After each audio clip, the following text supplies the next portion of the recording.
प्रभु यीशु मसीह का पवित्र वचन उत्पत्ति 13 का 1 से लेकर 18 तक।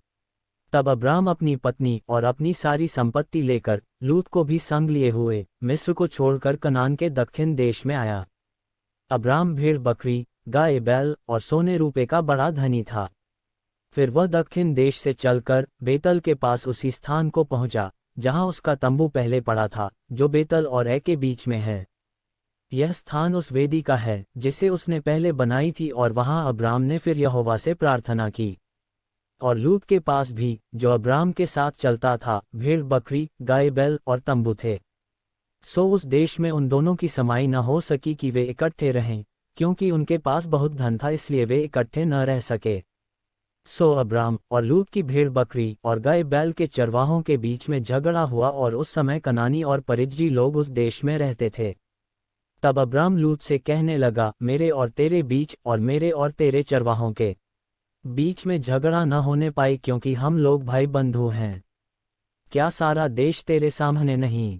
सो मुझसे अलग हो। यदि तू बाईं ओर जाए तो मैं दाहिनी ओर जाऊंगा, और यदि तू दाहिनी ओर जाए तो मैं बाईं ओर जाऊंगा।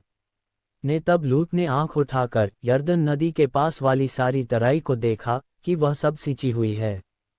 जब तक यहोवा ने सदोम और अमोरा को नाश न किया था, तब तक सोअ के मार्ग तक वह तराई यहोवा की बाटिका और मिस्र देश के समान उपजाऊ थी। सो लूत अपने लिए यरदन की सारी तराई को चुन के पूर्व की ओर चला, और वे एक दूसरे से अलग हो गए। अब्राम तो कनान देश में रहा, पर लूत उस तराई के नगरों में रहने लगा और अपना तंबू सदोम के निकट खड़ा किया। सदोम के लोग यहोवा के लेखे में बड़े दुष्ट और पापी थे।